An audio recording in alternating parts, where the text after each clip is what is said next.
Muy buenos días a todos.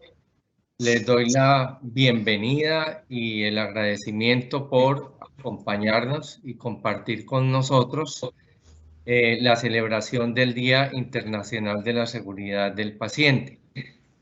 Adicionalmente, hemos celebrado esta fecha que para nosotros es muy importante y lo hacemos mediante una serie de ponencias que presentamos a través de la semana. Estas ponencias han estado muy interesantes y nos han permitido tratar los diferentes temas, sobre todo dándole un enfoque muy particular en el sentido de que esta es una época difícil la que nos ha correspondido, época de cambio, época de muchas dificultades.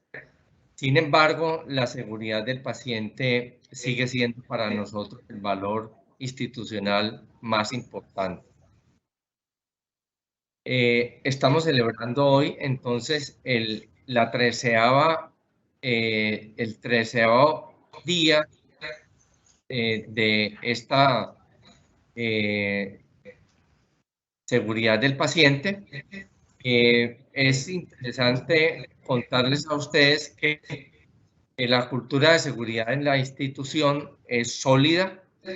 No hay ninguna estrategia ni metodología que nos permita tener unos buenos resultados en seguridad del paciente, más que el cimiento de esta cultura de seguridad y de la gestión del riesgo. Esto nos ha permitido a nosotros ir evolucionando, ir mejorando mucho en nuestros resultados en relación a la seguridad del paciente. Tenemos una muy buena data desde hace muchos años, aproximadamente 12 años, recopilamos toda nuestra información y una forma de demostrar que este valor de la seguridad del paciente y esta cultura es una cosa sólida es porque arrancamos en esta época con una prevalencia de eventos adversos cercana al 10%, como se comporta la gran mayoría de los hospitales y como lo reporta la misma Organización Mundial de la Salud. Sin embargo, hoy, en época de pandemia, de ebullición social, de problemas económicos, nuestros resultados son mucho mejores, alrededor de un 4% de prevalencia de eventos adversos prevenibles. No estamos contentos todavía con esa cifra. Nuestra meta es 0, sé que es utópico, pero esa es la meta a la cual tenemos que apostar. Estas cifras ya son muy comparables y equiparables a los mejores hospitales del mundo. Insisto en que no estamos contentos y seguiremos luchando con todas las herramientas disponibles. Estoy seguro que la institución desde sus altas directivas nos ponen todo lo necesario para lograr los resultados, pero la invitación aquí es a trabajar, diría yo, desde el corazón para brindarle a nuestros pacientes y a sus familias la mayor seguridad posible en cada uno de nuestros actos. Bueno, los dejo con la doctora Marcela Granados, directora médica de la Fundación, para que les dé las palabras de bienvenida y haga la apertura a esta celebración. Adelante, doctora Granados. Muchísimas gracias, Gonzalo. Para mí es una gran satisfacción estar aquí con ustedes hoy, finalizando la 13ª Semana de Seguridad del Paciente y celebrando el Día Internacional de Seguridad del Paciente.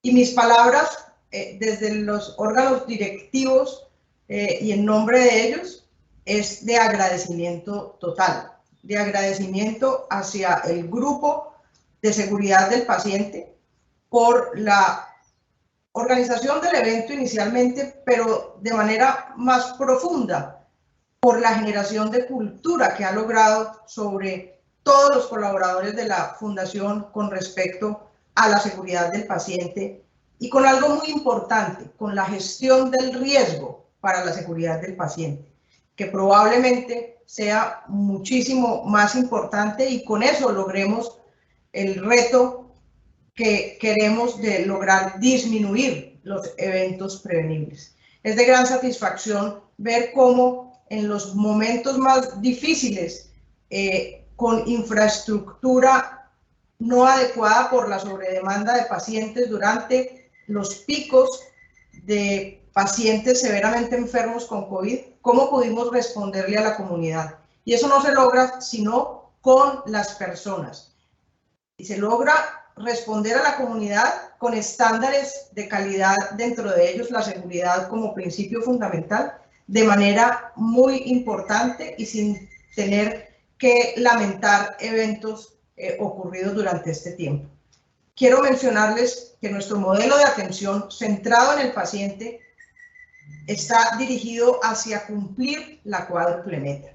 Y quiero mostrarles en un minuto cómo esa cuádruple meta necesita cumplirse con la seguridad del paciente como principio fundamental. La primera arista de la cuádruple meta es resultados excelentes comparados a nivel internacional y con los mejores hospitales del mundo. No es posible lograr resultados excelentes en cuanto a mortalidad y morbilidad si no tenemos una cultura de seguridad de paciente que evite eventos adversos. Segundo, costo-eficiencia.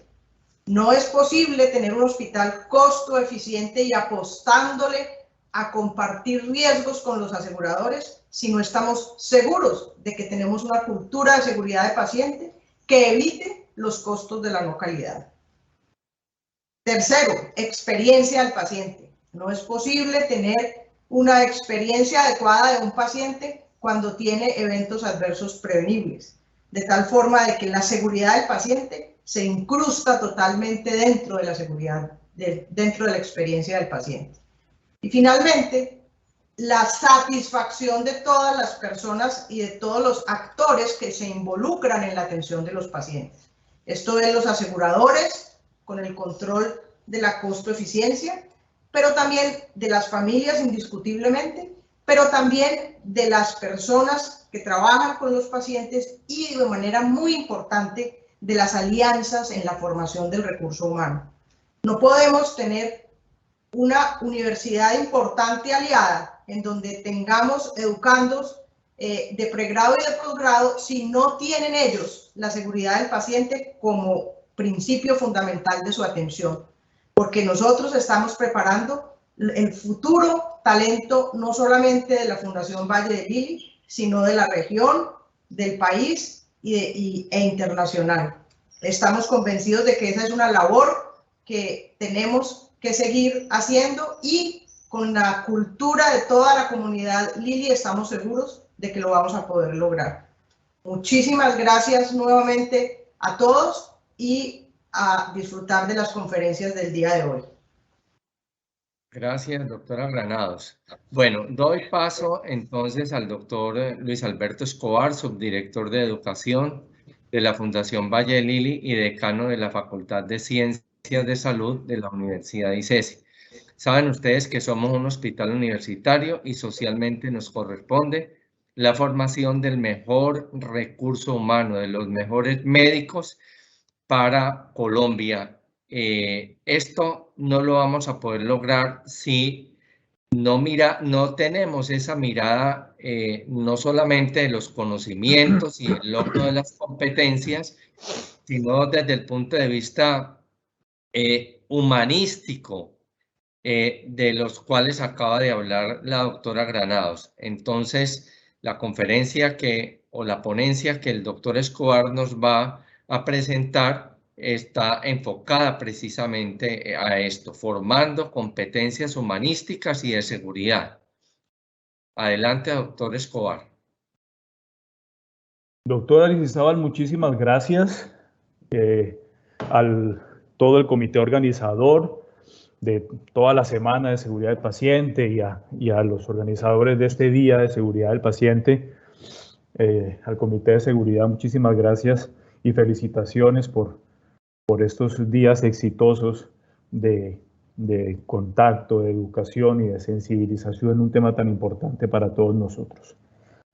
En sintonía con lo que la doctora Granados decía hace un momento, quiero hacer una presentación, una charla, como quieran llamarla, acerca del papel nuestro como hospital universitario en dos ítems muy importantes de lo que significa competencias en formación médica. La competencia humanista y la seguridad. Espero que después de esta corta charla quede absolutamente claro que una cosa va junto a la otra. Son absolutamente indisolubles. Y más que simplemente tratar de decir aquí algunas frases grandilocuentes, etcétera, yo quisiera invitarlos a reflexiones y algunas preguntas que nos van a ayudar a reflexionar.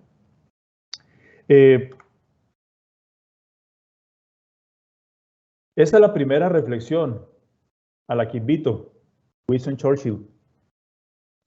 La mayor tragedia de nuestra época es que las personas no quieren ser útiles, quieren ser importantes, quieren ser famosas, quieren tener ese mito latino del éxito, ¿no?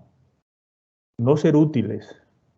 Y la alineación en el proceso formativo en competencias apunta precisamente a lo contrario, a lograr personas útiles para la sociedad, ser competentes con lo que sabemos, con esa técnica que aprendemos, con ese conocimiento que tenemos. ¿Somos útiles? ¿Somos útiles a la sociedad? ¿Somos competentes? Creo que la frase viene muy al lugar. Todo esto con el ánimo de que vamos reflexionando sobre algunas cosas. Claro, el mundo se mueve precisamente hacia allá. Se mueve hacia la formación en competencias. La formación en competencias trasciende el saber cosas y empieza a preguntarse, ¿qué hago yo con mis conocimientos técnicos? ¿Qué hago yo con eso que sé? ¿Cómo soy competente con lo que sé? Integra el saber con el ser y con el hacer. Y aquí hay dos preguntas gigantes. ¿Mis egresados son competentes? Y de la mano de esa pregunta es, quiero que sean competentes ¿en qué? Y ahí es donde viene precisamente el foco que quiero poner en el tema de educación en valores humanísticos. Voy a hacer algunas preguntas. No me las van a poder contestar. Me siento un poco como si estuviera en clase, pero yo sé que no me las van a contestar, pero es para que se las hagan ustedes. ¿La enseñanza es mejor ahora que antes? Yo pensaría que sí. ¿Es lo mismo la enseñanza que la educación? Miren qué pregunta gigante esta. ¿Es lo mismo la enseñanza que la educación? ¿Es lo mismo aprender cosas que ser educado?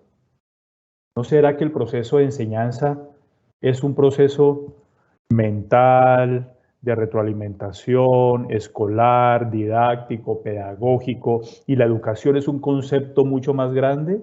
Que la educación tiene que ver, además de cosas que se aprenden, tiene que ver con mis padres, mis hermanos, mis pares, los ejemplos que recibo, el lugar en el que vivo, la sociedad en la que me muevo, el barrio en el que crezco.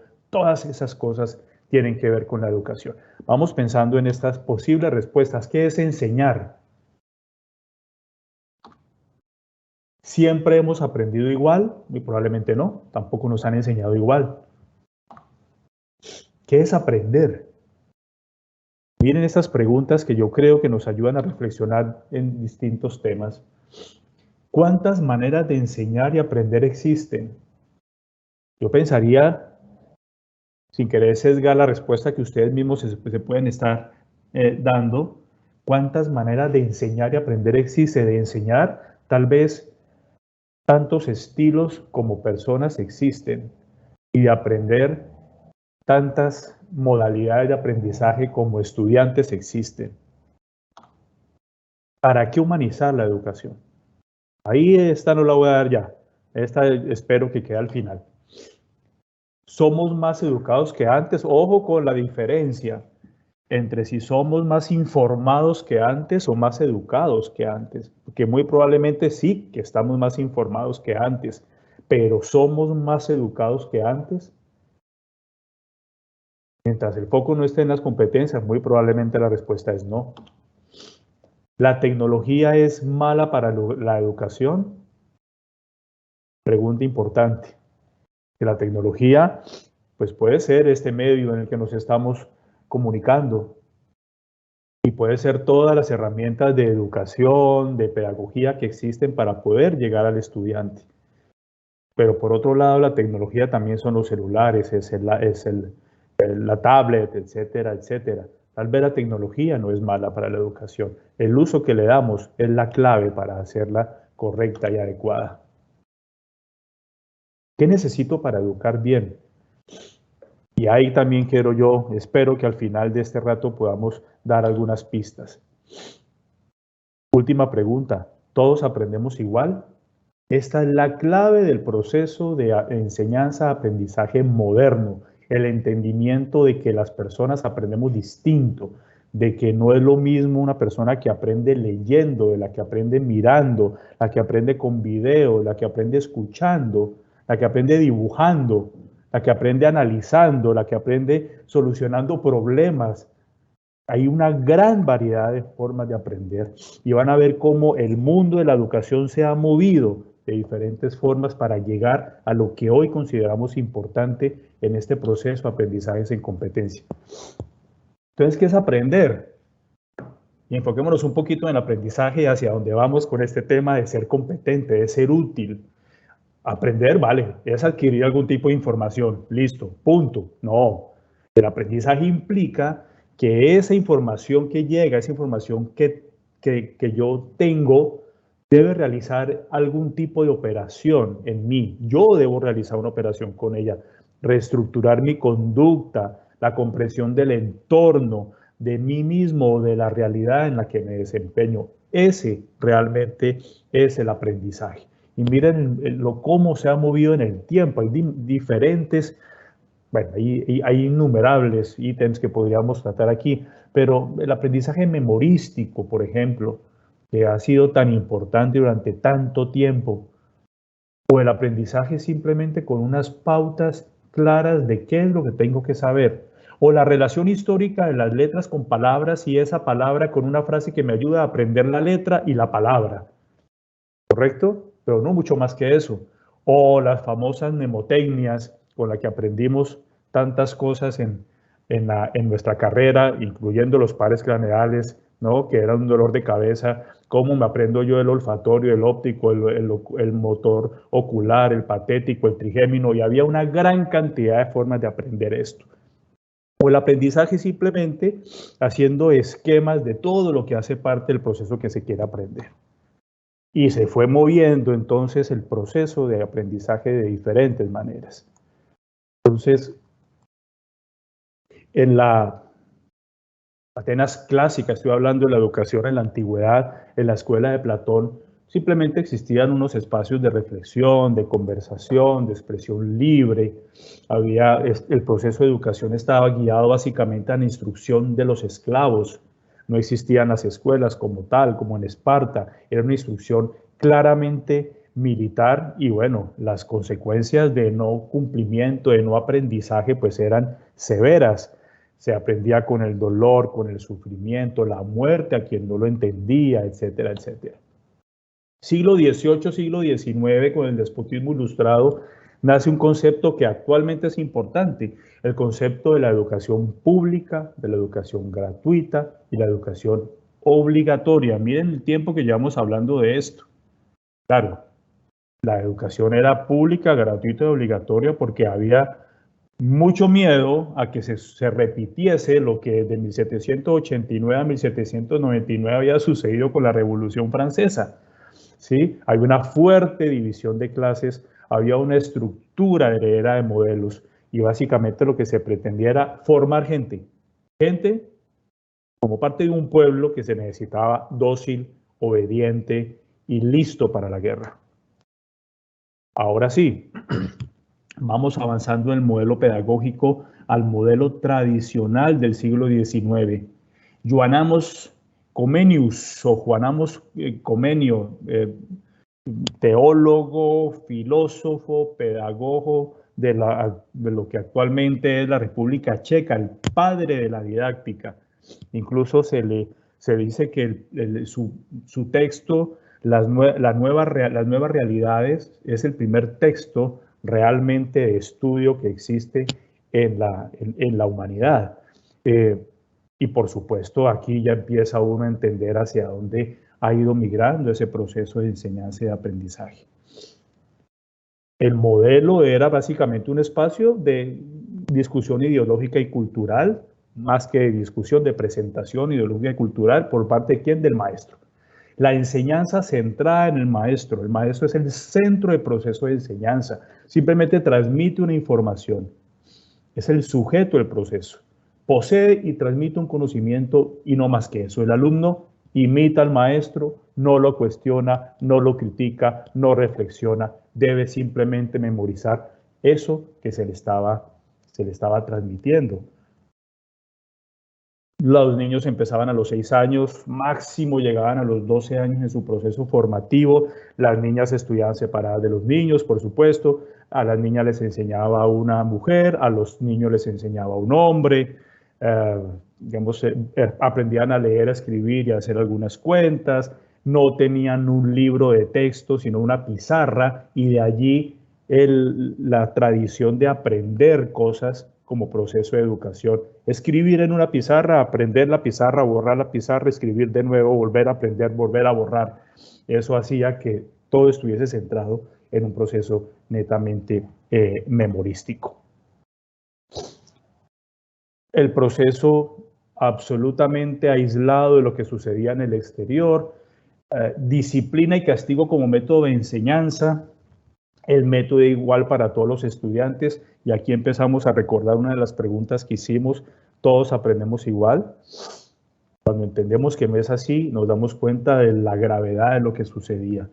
Todo aquel que tenía que aprender, que solamente aprendía de manera distinta a la que el profesor le estaba transmitiendo, estaba absolutamente perdido. Bueno, y está la imagen tradicional de los pupitres iguales, pegados, unidos al piso, mirando al profesor.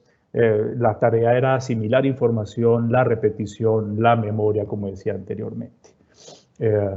Aquí está el método academicista, verbalista, transmisionista, y esta imagen es muy diciente: no debo saber más que mi profesor.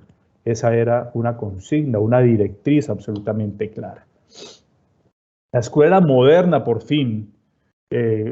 Aquí está una foto del profesor Ferrer Guardia, español, que empieza tal vez a hablar de manera muy importante y fuerte sobre esto.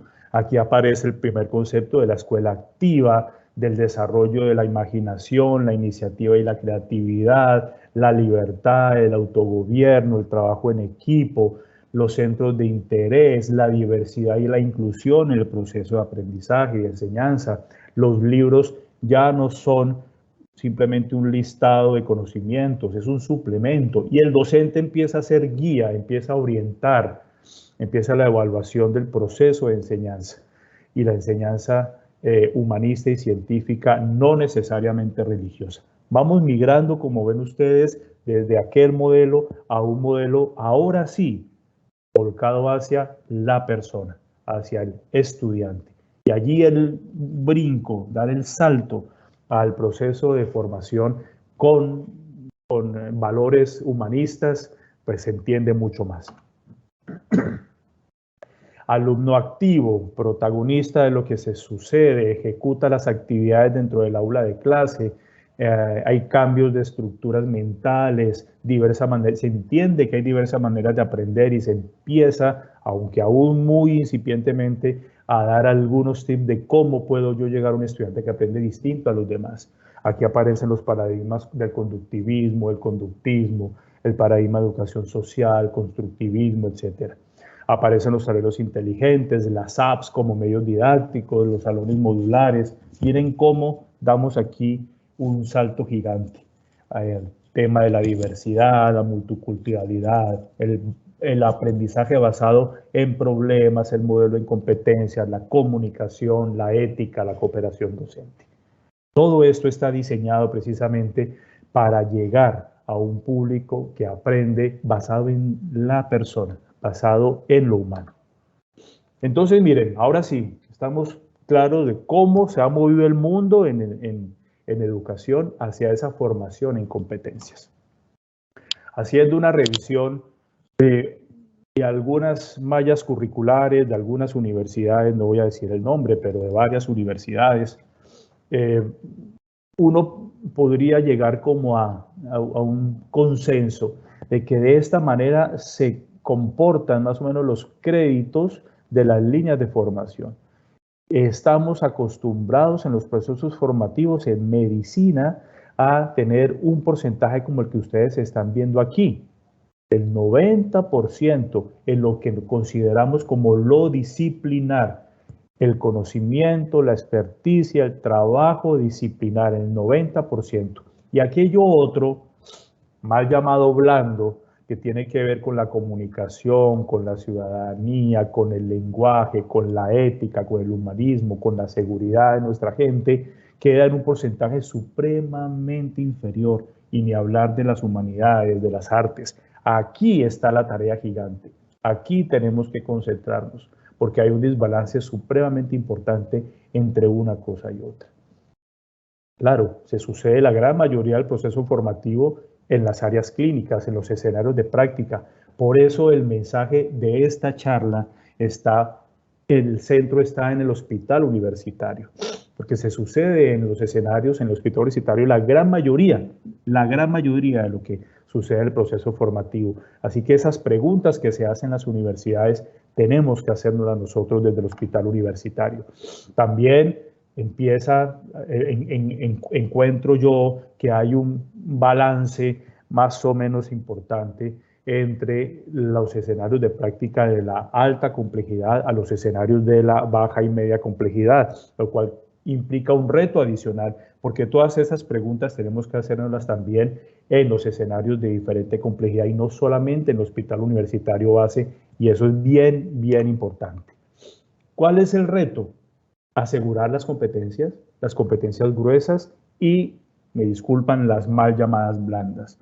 Las competencias gruesas que tienen que ver con la técnica, con mi capacidad para diagnosticar, mi capacidad para poder manejar un equipo, etcétera, etcétera. Y las blandas, que precisamente son esas en las que estamos concentrados ahora.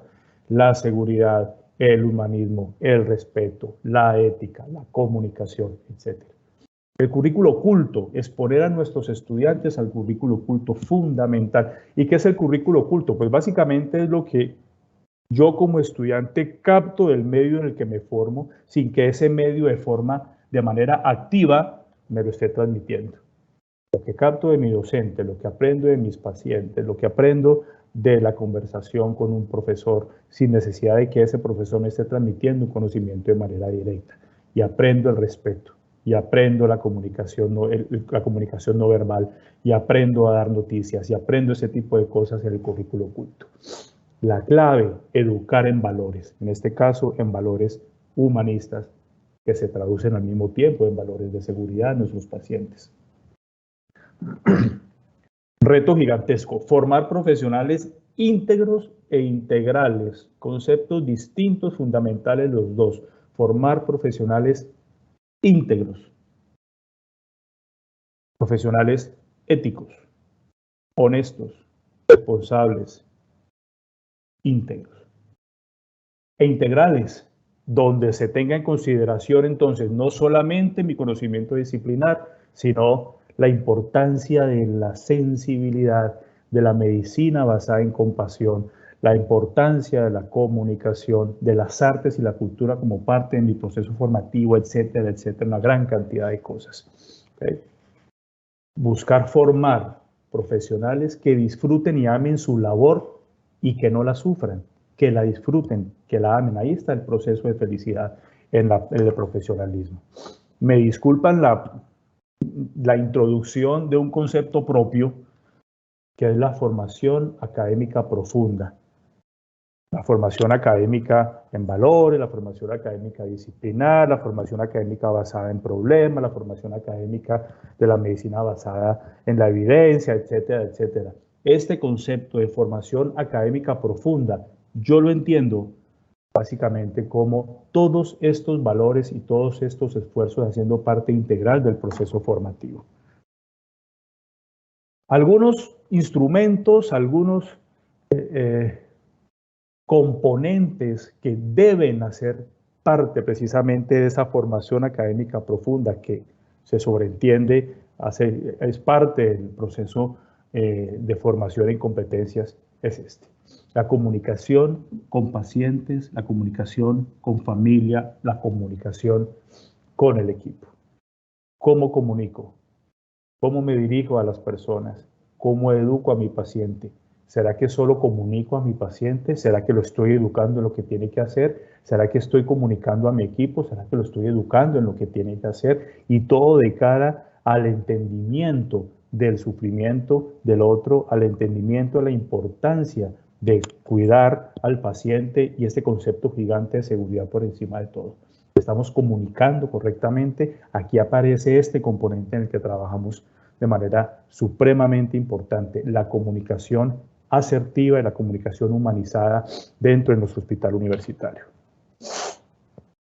Miren la importancia de esta frase sencilla. Esta es una frase del doctor Edwin Carrascal Cortés, que incluso si sabe que yo estoy diciendo esa frase aquí, creo que no me vuelva a dirigir la palabra, porque no es que le guste que lo nombre mucho en charlas o en conferencias. Profesor de profesores de la Universidad del Valle, tiene un concepto grande, importante. Nadie enseña nada. Nadie enseña nada implica, según su concepto, yo no soy capaz de enseñarle a alguien si ese alguien no quiere aprender. Y ahí está la importancia de lograr una cultura de enseñanza y aprendizaje en nuestros hospitales universitarios. Nuestro comportamiento humano y seguro depende de que la comunicación y la enseñanza de todos estos valores a toda nuestra comunidad, a nuestros pacientes, al cuidador, a la familia, se entienda como una necesidad de entendimiento de lo que le estamos transmitiendo. Y aquí hay un concepto gigante que tiene que ver con la manera de aprender distinta de la generación actual, que son nuestros estudiantes y la gran mayoría de personas con las que tal vez nos podemos tener en contacto diario. Y es que nosotros aprendimos distinto a cómo aprenden ahora los muchachos. Y solamente por poner un ejemplo, yo uso un ejemplo banal, pero es un ejemplo que creo que es claro. Cuando éramos muchachos, cuando éramos niños, y se nos explicaba, se nos decía algo, se nos daba una orden por parte de nuestro padre o nuestra madre, siempre venía la pregunta, el ¿por qué? Y la respuesta solía ser porque sí o porque no. Ahora, si los padres querían ampliarse en explicaciones, entonces decían ¿por qué soy tu papá o por qué soy tu mamá? Y se acabó la discusión. Ahora es distinto. Ahora los muchachos, la gente joven de las nuevas generaciones no aprenden si no entienden la importancia de lo que les estamos transmitiendo. De ahí la importancia también de que nosotros entendamos eso. Porque si le comunicamos cosas no les interesa. Tenemos que enseñarles cosas a ellos, a los cuidadores, a los acompañantes de nuestros pacientes. Y ese proceso de enseñanza-aprendizaje lo que implica es que debo explicarle para qué le estoy diciendo, porque es importante lo que le estoy diciendo, qué estamos ganando con lo que estoy tratando de enseñarle. Eso es supremamente importante. Esto es un concepto inmenso, a mí me gusta mucho, y es el de arte y cultura como vehículo de sensibilización e integralidad en el proceso formativo. Muchas escuelas en muchas partes del mundo han integrado dentro de su currículo actividades, asignaturas incluso de arte, de música, de pintura, de danza, que son obligatorias para ser cursadas por parte de los estudiantes y hacen parte de su proceso para poder terminar satisfactoriamente sus carreras. Y no es un asunto menor. El arte, la cultura, lleva a una sensibilización, a una sensibilidad del personal en salud, del personal médico. Eso nos ayuda, nos expone a unas sensibilidades especiales para el entendimiento, para la comprensión del sufrimiento del otro, la comunicación no verbal, nos abre el mundo en diferentes aspectos. Es importante, apostamos a esto nosotros y yo creo que vale la pena tenerlo allí siempre, con diferentes actividades que tienen que ver con música, con teatro, con cine, con conversatorios, con lecturas, etcétera, etcétera, etcétera. Muy importante en seguridad, muy importante en humanismo, muy importante en formación en estas competencias, el concepto de la compasión. Te entiendo y te cuido. Cuando nuestros estudiantes, nuestros médicos, nuestros docentes entienden de manera absolutamente clara que toda persona que atraviesa la puerta de la clínica ya tiene una dificultad, ya sea personal, una angustia propia, o porque un familiar está enfermo, porque viene a reclamar un examen que puede ser una mala noticia, o porque ya lleva cargando años con un dolor, etcétera, etcétera. Cuando entendemos eso, nos ponemos en la piel del otro. Eso es compasión. Te entiendo y te cuido. Son valores que son importantes en el proceso formativo de nuestros estudiantes y que nuestros docentes entienden también. Muchas veces he dicho esto, y lo repito aquí porque me parece apropiado. Las dos misiones más importantes del docente, y lo aplico a la fundación, más importante del docente en un hospital universitario, es motivar y dar ejemplo. Motivar y dar ejemplo. Las enseñanzas reales de los profesores son las que imparten con su ejemplo, su pasión contagiosa por su materia y quienes las estudian. Y terminamos con los estudiantes haciendo lo que aprenden de sus maestros, haciendo lo que ven de sus maestros. Y ahí la importancia de que todos estos conceptos de los que hemos hablado y que he compartido estén claramente introspectos en nuestro personal docente, que es quien motiva y da ejemplo a nuestros estudiantes. Eso es supremamente valioso. El concepto del afecto y el aprendizaje. Ese concepto de eras arcaicas, de que la letra con sangre entra, eso aún no me cabe en la cabeza que todavía esté por allí dando vueltas, no tiene la más mínima lógica. Se consideraba que el afecto, que las emociones no tenían nada que ver con el aprendizaje, y si no se han quedado dormidos en la charla y han podido ver cómo evolucionamos en el tiempo, este concepto parece algo medieval, parece algo de la antigua. Sin embargo, aún hay personas que consideran que el afecto es una cosa y el aprendizaje es otra cosa. Es absolutamente contrario. Si no sabes lo que quieres, no puedes tomar buenas decisiones, porque las emociones confieren valor a las cosas, incluso a las cosas que aprendemos y a las cosas que hacemos en pro. ¿De qué? De nuestro paciente, de su seguridad, de su mejoría, de su tranquilidad, de sus necesidades emocionales, de tantas y tantas cosas. Las emociones te indican a qué debes prestar atención en tu vida. Y en ese día a día, en ese quehacer de atención, de aprendizaje, aparece el proceso de enseñanza-aprendizaje con estos valores de el proceso de aprendizaje y de enseñanza de mis docentes, de mis pares, de mi equipo de trabajo, de mis pacientes, de los cuidadores. Todo esto enfocado en ello cambia realmente las realidades en la atención, en el aprendizaje, y marca diferencia en los procesos. Finalidad primordial de la universidad: mostrarles a los alumnos nuevas cosas por las cuales apasionarse. Lo que decía ahora, los docentes y su ejemplo. Esa es la clave. Ahí está la clave. Los docentes y su ejemplo. Y tiene toda esta lógica. Siempre hemos aprendido de la gente que queremos, de la gente que amamos. No van a decir que el doctor Escobar está promulgando que los estudiantes se enamoren de sus docentes, pero el afecto es otra cosa, porque el afecto es el entendimiento de lo que se me está diciendo y se me está diciendo de manera correcta, responsable y cariñosa, respetuosa al menos. Fuera de eso estoy respetando a la persona que me lo está diciendo y admiro a la persona que me lo está transmitiendo. Eso es afecto. Y cuando hago esto con mi gente, con mi equipo, con mi familia, con mis pacientes, logro un ambiente realmente no solamente humano, sino de seguridad en lo que se sucede en todo ese proceso de atención. Este es un concepto también muy interesante de Patricia Kuhl, que es una profesora de la Universidad de Washington, que habla sobre el cerebro social y el aprendizaje y claramente indica cómo el aprendizaje cara a cara, el mirar a la persona para explicarle, para enseñarle, ese contacto visual tiene una connotación, un impacto supremamente distinto al que tiene mostrarle un video, ponerle un afiche, mandarle una información, mandarle un WhatsApp, etcétera, etcétera. Es claramente diferente. De ahí la importancia de lo que muchas veces hemos hablado, incluso en las rondas de seguridad del paciente que tenemos en la fundación, y cómo ese proceso de contacto con el otro, de cómo le explico, de cómo le enseño, de cómo le muestro lo que le quiero enseñar, es fundamental. Esa manera en la que lo hago es fundamental para lograr realmente el impacto que se quiere de enseñanza y de aprendizaje. Aquí viene otro concepto que para mí es fundamental.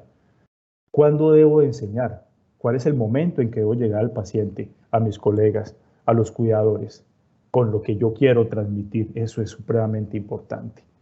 El proceso de miedo amplifica la percepción de amenazas y bloquea el cerebro para el aprendizaje. El miedo del paciente y de su familia al médico. El miedo a la realidad que está viviendo el paciente. El miedo a las consecuencias del tratamiento, del diagnóstico que tiene mi paciente o que tengo yo como paciente. O el miedo del estudiante al docente. El miedo del estudiante al reproche, a la vergüenza, al maltrato, etcétera. Cosas que afortunadamente suceden cada vez menos y en las que trabajamos absolutamente todos para que esto sea cuestión de historia. Pero ese miedo, esa sensación de miedo impacta sobre la capacidad de aprender. En el cerebro se amplifica la percepción de amenazas y es imposible que ese cerebro aprenda algo nuevo. Entonces tenemos unas asignaturas pendientes en nuestros hospitales universitarios. Básicamente es si estamos midiendo la calidad de las relaciones, si tenemos equipos que se encarguen de supervisar la calidad de las relaciones, si sabemos dónde se cultivan las buenas relaciones entre las personas y cuántas de las dinámicas se reforman educativamente para poder apuntarle a estos conceptos. ¿Ok? Entonces, queda absolutamente claro cómo cuando hablamos de humanización y de seguridad estamos hablando de competencias absolutamente indisolubles. El paciente y sus necesidades como centro de atención. Estamos cubriendo todas las necesidades, esa es la pregunta, y si la respondemos lo estamos haciendo. Las necesidades médicas o de salud, de cuidado integral, de emociones, las necesidades familiares, biopsicosociales, humanas, de integridad, etcétera, etcétera, etcétera. Y tenemos cómo lograrlo. Las instituciones como la Fundación Valle del Lili y como otras que tienen fortalezas de valor social dentro de sus actividades, no solamente asistenciales, sino de impacto para nuestros estudiantes, son instituciones que empiezan a marcar diferencia con respecto a esto. Las instituciones que exponen a estudiantes de pregrado y de posgrado como parte del hospital universitario esas avanzadas en lugares donde se necesita que vaya el estudiante, que vaya el médico, que acompañe al médico en su proceso de atención, en lugares apartados, en lugares remotos, en lugares con dificultad de acceso a los servicios, marca la historia de nuestros estudiantes. Y eso es precisamente lo que marca diferencia en el proceso de aprendizaje. Ir a los lugares donde se necesita que la comunidad reciba ese acercamiento, esa atención y que tanto agradecen cuando estudiantes, docentes llegan. Eso es fundamental. Actividades de psiquiatría, de geriatría, de medicina familiar, de pediatría, en los lugares donde tenemos que estar. llevar a nuestros estudiantes de pregrado y de posgrado, exponerlos a esa realidad, son experiencias inolvidables para ellos y que les cambia absolutamente su percepción de la labor médica.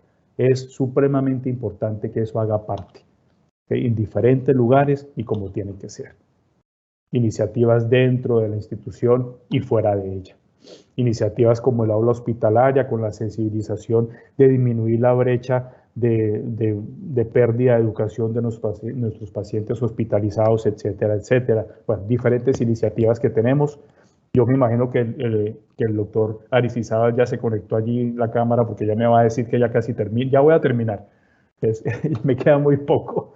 Las fortalezas en jornadas de humanización, de seguridad de nuestros pacientes, las instituciones que hacen parte constitucional de sus procesos. Estos conceptos de seguridad, de humanización, de responsabilidad son las que marcan diferencia. Pero ¿cuál es nuestra mayor fortaleza?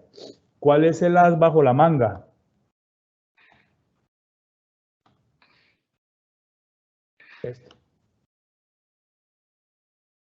Nuestro personal humano.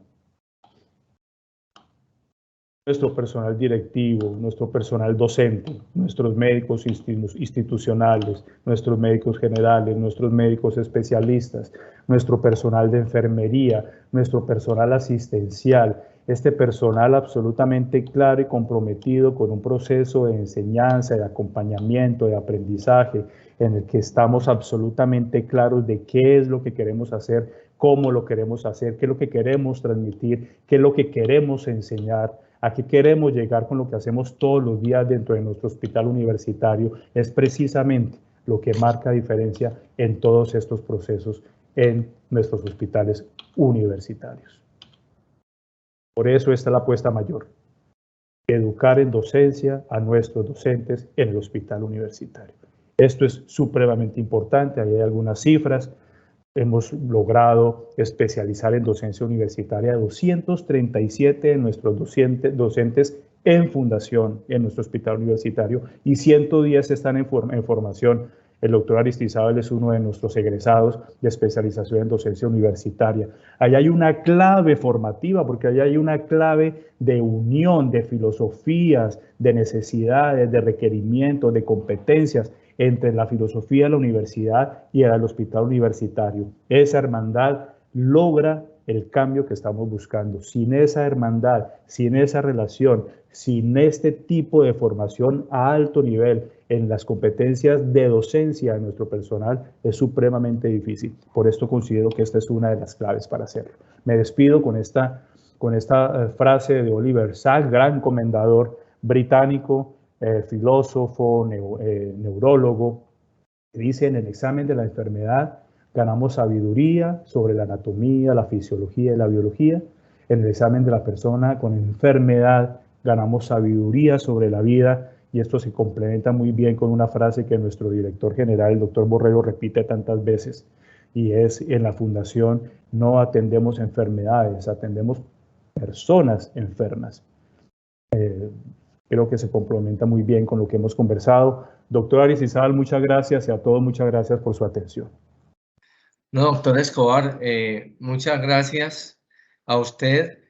Ha sido un excelente momento de reflexiones y nos hubiéramos podido quedar toda la mañana escuchándote. Lastimosamente no disponíamos sino de un breve tiempo, pero espero que esta oportunidad la volvamos a tener. Luis Alberto, hay muchos comentarios y muchas preguntas en el chat, pero me voy a tomar la libertad de hacerte una última pregunta o iniciar con una pregunta. Me ha preocupado siempre a mí el aprendizaje con el paciente como objeto. Eso fue la forma como nosotros muchas veces aprendimos, con el paciente, ensayando con el paciente. Digo yo a veces por ensayo y error, y creo que esa ha sido una de las fortalezas de la fundación y de la facultad, tratar de cambiar ese modelo. Yo sé que eso no se logra de un día para otro, y esto también se debe aprender es participando del tratamiento de los pacientes. pero desde el punto de vista de la educación, ¿qué esfuerzos importantes está haciendo la facultad para poder lograr que ese médico en formación logre competencias sin usar el paciente como objeto? Quisiera que hicieras un poco de referencia a eso.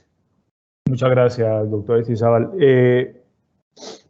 Yo creo que recuerda usted muy bien lo que tradicionalmente se ha hablado en la educación global, que es echando a perder se aprende. En medicina no tiene cabida echando a perder se aprende, porque es una catástrofe. Echando a perder en medicina es una catástrofe.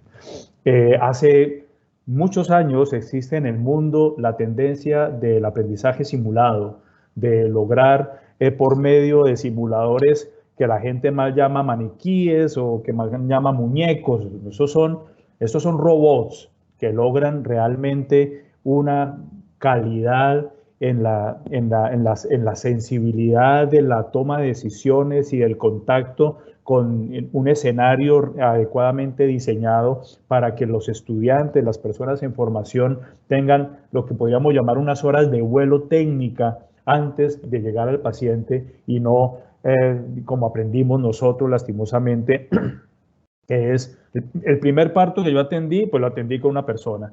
La primera vez que puse una sutura, pues se la puse a una persona que estaba en urgencias. Pero tener esa oportunidad de tener unas horas de vuelo, de habilidades en un simulador, no solamente porque existe el simulador, sino porque hace parte de un diseño pedagógico que está enfocado en que este estudiante necesita aprender cosas. Y la simulación no es solamente el robot, no es solamente la sutura. La simulación nos ayuda incluso a simular la atención médica, la comunicación, la ética. Los procesos de simulación más importantes que existen en los escenarios de simulación, como nuestro Centro de Estudios en Simulación y Educación Continua, CESEC, que trabajamos estas cosas, es la entrevista médica. Hay un paciente simulado, tenemos actores, personas que aprenden un libreto, llegan a un escenario simulado, a un consultorio simulado, y el estudiante lo recibe, lo sienta, le pregunta, y hay una cámara donde se está viendo esto y posteriormente en un debriefing lo que se hace es evaluar cómo lo miraste, cómo le hablaste, qué le dijiste, lo escuchaste, le respondiste, cómo te tomaste el tiempo para entenderlo, etcétera, etcétera. La simulación realmente es un recurso sumamente importante. Claro, eso de la mano de todos estos valores que hemos hablado durante la conferencia, Gonzalo. Listo, correcto, Luis Alberto. Muchas gracias, de verdad, excelente este espacio que hemos tenido contigo. Yo sé que el tiempo se nos va a acabar, pero creo que Carolina tiene algunas preguntas y quisiera dar participación durante 5 o 10 minutos para esto, Carolina. Adelante. Bueno, doctor, gracias. Estoy muy atenta al chat y yo les dije, yo les voy a contar que la asistencia ha sido muy interesante. Agradezco a las 612 personas que hoy están con nosotros.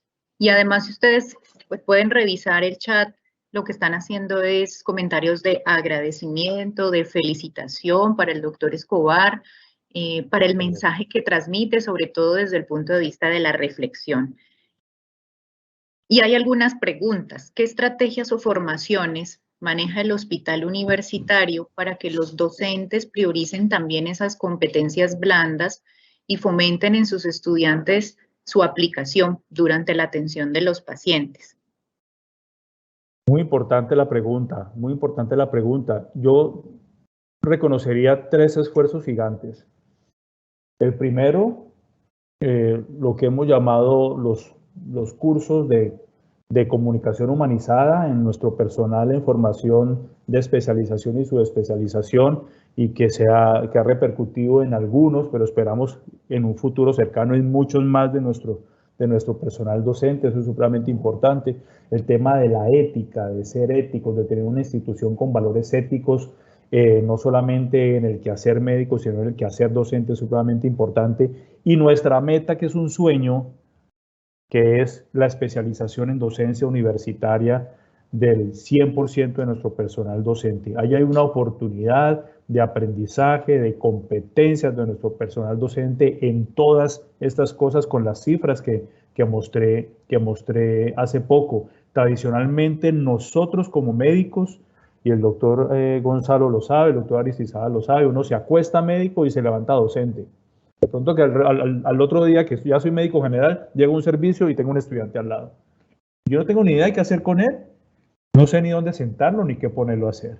Y con el tiempo, pues nuestros grandes docentes con los años han aprendido cómo guiarlo, cómo llevarlo, cómo enseñarle, cómo mostrarle. Recuerden que enseñar es sinónimo de mostrar. Yo enseño, yo muestro, ¿correcto? Entonces, es el aprendizaje. ¿Qué le enseño? ¿Qué le muestro para que él vaya aprendiendo? Pero eso no es suficiente. Por eso especializarnos, diplomarnos en docencia en ambientes clínicos o especializarnos en docencia universitaria, lo que hace precisamente es darle herramientas a nuestro personal docente para entender que todo lo que hemos discutido aquí es importante y que vale la pena. Gracias, doctor. Aquí hay otra pregunta a través del chat y es, ¿se puede desaprender? ¿Cómo sería la metodología más apta para interiorizar una nueva cultura en el personal? Decía Facundo Cabral que él quería crear una escuela para desaprender. Tal vez sea lo más difícil que hay, porque es el cambio de paradigma, es el cambio de cultura, es el cambio de las costumbres de lo que se está haciendo. Pero lo que he dicho aquí, yo creo que podría marcar esa gran diferencia, y es si entendemos que la gran labor en nuestro proceso como docentes es el motivar y dar buen ejemplo, desaprender se puede hacer. Si yo hago que mis estudiantes, que mis docentes, que mis pares, que mi equipo de trabajo entienda por qué debo aprender esto y por qué debo cambiar lo que estoy haciendo, si se entiende el por qué y doy el ejemplo de cómo se debe hacer, el proceso es más sencillo. Si yo digo una cosa distinta a la que hago, pues es muy complicado. Y si fuera eso solamente transmito información distinto a educar, pues también es muy difícil. Recuerden la diferencia entre comunicar y educar. Si yo le comunico a una persona que lo que está haciendo no está bien, eso no sirve para nada. Pero si yo le explico el por qué lo que está haciendo no está bien y qué es lo que debería hacer y por qué, y además le doy el ejemplo para hacerlo, el proceso de enseñanza-aprendizaje cobra un valor que es el que realmente queremos. Gracias, doctor. Me voy a permitir leer otras preguntas. ¿Cómo inculcar en nuestros estudiantes la compasión frente a los pacientes? La compasión con nuestros pacientes. Yo creo que sumado al ejemplo, que es muy importante, el estudiante que aprende viendo al docente maltratando, viendo al médico gritándole al paciente, viendo al médico regañando al paciente, al familiar, pues realmente aprende eso es claro. Entonces el ejemplo, digamos, ahí es supremamente claro. Pero la transmisión de la importancia de la enseñanza desde el inicio de su proceso, porque el problema es que cuando tratamos de tener alguna intervención en lo que llamamos la medicina basada en la compasión, cuando tratamos de hacer algo al respecto en los años de terminación o cuando ya están terminando en su internado o ya en su residencia, etcétera, es mucho más difícil. Pero enseñarle a nuestros estudiantes desde el inicio, uno de los ejemplos que ponía, que cada persona que llega a una clínica, a un hospital, a nuestro hospital universitario, no importa el nivel que sea, ya tiene un sufrimiento, ya tiene una angustia, ya tiene una preocupación.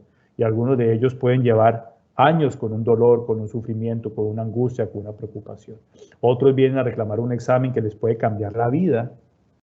Otros vienen a acompañar a un familiar que puede estar en un proceso quirúrgico, en una quimioterapia, en cualquier...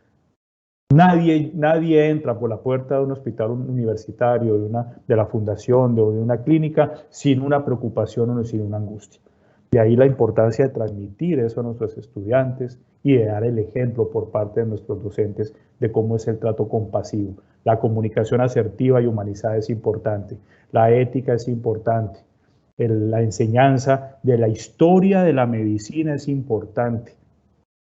Recuerden ustedes que el conocimiento histórico, la literatura, toda esa cantidad de cosas, lo que hace sobre todo, aquí me voy a permitir decir algo que no es mío, es de un escritor colombiano que se llama Santiago Gamboa, tal vez sí fue de Santiago que se lo escuché en algún momento, que decía que la lectura, el aprendizaje de cosas del mundo, nos hace sobre todo mejores personas. ¿Por qué nos hace mejores personas? Porque nos obliga a entender que el mundo es gigantesco, que las opiniones son diversas, que las personas piensan distinto. El entender, el aprender, el leer nos hace personas más tolerantes, porque entendemos que la única opinión que vale no es la nuestra. Entonces, todas esas herramientas en el trabajo diario creo que nos llevan de camino a lo que preguntas, Carolina. Muchas gracias. Gracias, doctor. Yo también lo invito a usted para que luego en un espacio, si tiene más adelante, lea estos mensajes, porque hay unos mensajes de inmensa gratitud hacia usted, hacia el ejemplo que transmite a las nuevas generaciones, a los docentes, a los que hoy además pues están acompañando al personal en formación. Muchas gracias a quienes nos han acompañado. Gracias por los mensajes que dejan a través de la plataforma, que esto nos motiva a seguir haciendo este tipo de eventos que más allá de hacer una celebración y que se represente un día internacional, es también ese mensaje y esa reflexión de sembrar esa semilla en nuestra institución y en nuestros estudiantes. Gracias, doctor Escobar, y quisiera que el doctor Aristizábal nos haga el cierre de la sesión.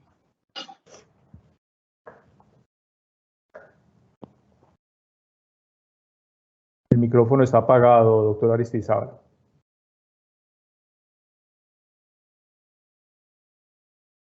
No, un inmenso agradecimiento con el doctor Escobar. Ha sido un espacio muy bonito, muy a la altura para la celebración de este Día de la Seguridad del Paciente, y el agradecimiento a todos los que nos acompañan por compartir con nosotros este día. Que tengan un muy buen día y muchas gracias de nuevo. Muchas gracias a todos ustedes. Gracias por la invitación y gracias a todos. Chao, chao.